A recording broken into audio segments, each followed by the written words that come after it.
You know, they only brought 3 charges against him to crucify him.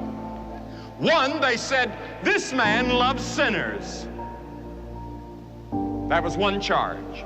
The second, he healed on the Sabbath day. And the third, he claimed to be the Son of God. Was he the Son of God? Look at his authority. Jesus came unto them and spake unto them, saying, all authority has been given to me. I know one thing. He forgave sin, and no prophet ever did that. Jesus himself forgave sin. He said, thy sins are forgiven thee. I know that he had authority over nature. One night he was in a storm. The lightning was flashing, the thunder was roaring, the sea was raging, the wind was blowing, the disciples were afraid, and Jesus was asleep in the boat, and he stood up in the boat and said, peace be still.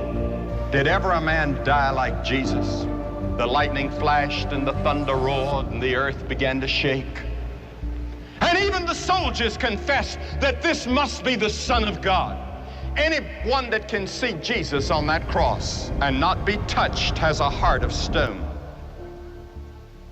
They first took off his clothes.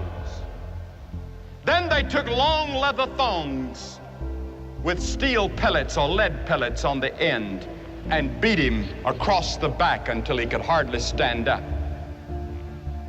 Then they put a crown of thorns on his brow and his face was bleeding. And they laughed at him and they spit on him and they mocked him. And with one snap of his finger, 72,000 angels had already drawn their swords ready to come to his rescue and wipe this planet out of existence in the universe. And Jesus said, no, to this end was I born.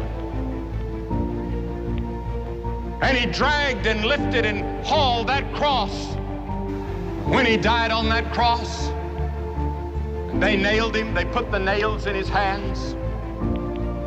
And you know what he said? Forgive them, they know not what they do. He didn't squirm, he didn't yell, he didn't scream. He just took it and said, Lord, forgive them. They don't know what they're doing. And then, on the cross, he said, my God, why hast thou forsaken me? And then he dropped his head and said, it's finished. What did he mean? He meant your plan of salvation was finished. God can now forgive you of all your sins because Jesus had finished God's plan for your salvation. Jesus Christ is alive. And when they went out to the tomb that morning, they heard the greatest news the world has ever known. He is not here. He is risen. He is alive today. And the thing that inspired the disciples to turn the world upside down in their day was the resurrection. They went everywhere declaring that Jesus is alive.